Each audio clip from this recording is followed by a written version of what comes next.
Hi నమస్తే, welcome to Myra media. నేను మీ కేవీఆర్. ఇప్పుడే అందిన ఒక బిగ్ బ్రేకింగ్ ఏంటంటే బీజేపీతో పొత్తుకు చంద్రబాబు నాయుడు అంగీకరించారు. అందులో భాగంగా 15 అసెంబ్లీ సీట్లు 6 ఎంపీ సీట్లు ఇచ్చేందుకు చంద్రబాబు అంగీకారం తెలిపారని చెప్పి ఇప్పుడే అందిన వార్త. దీనికి సంబంధించి అంటే కొన్ని గంటల క్రితమే బీజేపీ డిమాండ్లతో చంద్రబాబుకు ఫ్యూజుల్ అవుట్, అమిత్ షా కబుర్తో తెల్లమోహం వేసిందని చెప్పి ఇంతకుముందు ఒక స్టోరీ చేసినాం. దీనికి ఎక్స్టెంట్గా వచ్చిన రిపోర్ట్ ఏంటంటే ఆల్మోస్ట్ అంటే టీడీపీ అంతకుముందు బీజేపీ 8 పార్లమెంట్ సీట్లు 25 అసెంబ్లీ సీట్లకు సంకేతం పంపింది. వీటికి ఒప్పుకుంటేనే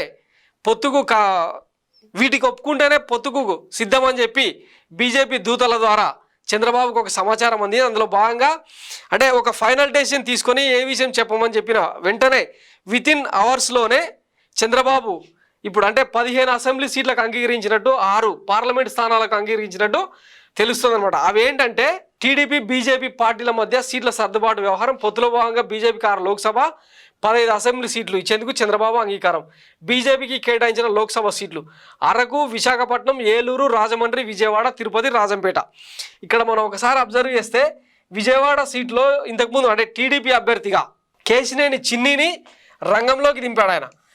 దీంతోనే అంటే కేశినేని నాని అనే వ్యక్తి విజయవాడ సిట్టింగ్ ఎంపీ, ఆయన వైసీపీలో జాయిన్ అయ్యాడు. అంటే చంద్రబాబు నాయుడు కుట్రకోణం ముందే గ్రహించి ఎట్లాగో పొత్తులో భాగంగా బీజేపీ దానికి అడుగుతుంది, తాను ఎట్లాగో ఖాళీ చేయక తప్పదని చెప్పిన ఉద్దేశంతో ఆయన పార్టీ మారిండు. కథం ఇప్పుడు టీడీపీ అభ్యర్థిగా పార్టీ చేసుకుంటున్న కేశినేని చిన్ని ఇక్కడ బలిపశువు అనమాట.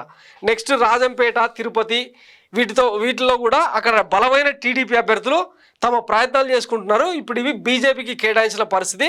ఓన్లీ అంటే సీట్లు కేటాయించడమే కాదు, ఈ అభ్యర్థుల గెలుపు కోసం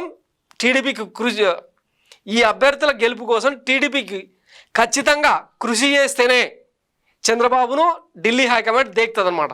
ఎందుకంటే వాళ్ళకి ఇప్పుడు ఎంపీ సీట్లు అనేది చాలా ఇంపార్టెంట్.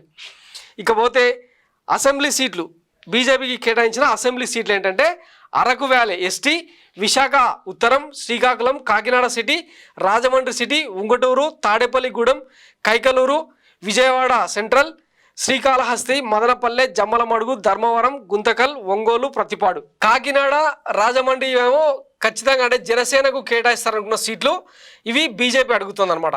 ఇక తాడేపల్లిగూడెం, కైకలూరు, విజయవాడ సెంట్రల్ ఇవన్నీ కూడా టీడీపీ ఎంతో కొంత వెయిటేజ్ ఉన్న నియోజకవర్గాలు. ఇక శ్రీకాళహస్తి, మదనపల్లె, జమ్మలమడుగు, ధర్మవరం, గుంతకల్, ఒంగోలు టఫ్ ఫైట్ నడుస్తుంది అనమాట టీడీపీ వైసీపీ మధ్య. వీటిని ఇప్పుడు టీడీపీ వదులుకోవాల్సిన పరిస్థితి. సో మొత్తం మీద 2 పార్టీల మధ్య సీట్ల సర్దుబాటు అయిపోయింది. ఇక బీజేపీ స్టాండ్ ఏందనేది తేలిపోయింది. బీజేపీకి ఎన్ని సీట్లు కేటాయిస్తారన్నది తేలిపోయింది. నెక్స్ట్ జనసేనకి ఇచ్చే సీట్లు ఏందన్నది ఇప్పుడు ఆసక్తికరం అనమాట. ఇప్పుడు ఇప్పటికే అంటే బీజేపీకి 15 అసెంబ్లీ సీట్లు కేటాయిస్తే ఇక మరి జనసేనకి ఎన్ని? కనీసం వాళ్ళకి 25 సీట్లైనా కేటాయించాల్సి ఉంటుంది. అంటే మొత్తం మీద 40 అసెంబ్లీ సీట్లు పక్కన పెట్టి మిగతా 135 సీట్లలో టీడీపీ పోరాడాల్సి ఉంటుందన్నమాట.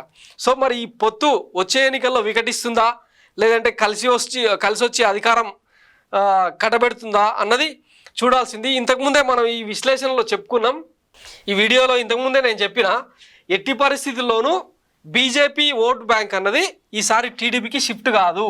గతంలో నరేంద్ర మోడీని అమిత్ షా కాన్వాయ్ మీద రాలేయించిన పరిస్థితులు ఇవన్నీ కూడా బీజేపీ కార్యకర్తలను తీవ్రమైన మనోవేదనకు గురి చేసినాయి. అంటే చంద్రబాబు తన అవసరం కోసం పొత్తు పెట్టుకున్నాడా అన్న ఉద్దేశం ఇప్పుడు ఆల్రెడీ తేలిపోయిన సందర్భంలో బీజేపీ ఓటు బ్యాంక్ మొత్తం ఎట్లాగో టీడీపీకి షిఫ్ట్ కాదన్నది ఒక అంచనా. ప్రస్తుతం ఆంధ్రప్రదేశ్లో జరుగుతున్న సమీకరణాలలో భాగంగా వాళ్ళ అవసరమైతే జనసేనకు లేదంటే వైసీపీకి ఎక్కడన్నా గెలిచే దగ్గర వైసీపీకి వేసుకుంటారు తప్ప మిగతా స్థానాలు అంటే వీటిలో కాకుండా టీడీపీకి వేసే అవకాశం లేదన్నది ఒక సూత్రీకరణ. అఫ్కోర్స్ 3 పార్టీల మధ్య ఓట్ షేరింగ్ అన్నది ఎట్లా సాధ్యం అన్నది కూడా చూడాల్సి ఉంది.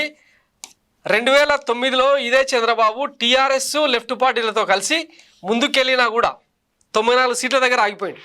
అప్పుడు ప్రజారాజ్యం పార్టీ 3వ ప్రత్యామ్నాయంగా రాజకీయ తెర మీదకి వచ్చినప్పుడు జరిగిన డ్యామేజ్ అది. మరి ఈసారి ఇన్ని పార్టీల మధ్య పొత్తు కుదుర్చుకున్న చంద్రబాబు ఎట్లాంటి విజయం సాధిస్తారు, అసలు ఆయనకు వర్కౌట్ అవుతుందా లేదా అన్నది రాబోయే ఎన్నికల్లో తేలనుందనమాట. సో జనసేన కేటాయించే సీట్ల మీద పేచీ నెలకొంది. ఆ వాటి మీద కూడా క్లారిటీ వస్తే ఇక ఈ పొత్తుకు సంబంధించి అంటే 3 పార్టీల మధ్యలో ఎట్లాంటి పంచాయతీ నెలకొంటుందన్నది తెలిసే అవకాశం ఉందన్నమాట. సో ప్రస్తుతానికి ఇది బిగ్ బ్రేకింగ్ అన్నట్టు, బీజేపీకి టీడీపీకి కేటాయించిన సీట్లు చంద్రబాబు అంగీకరించిన సీట్లు అని చెప్పి.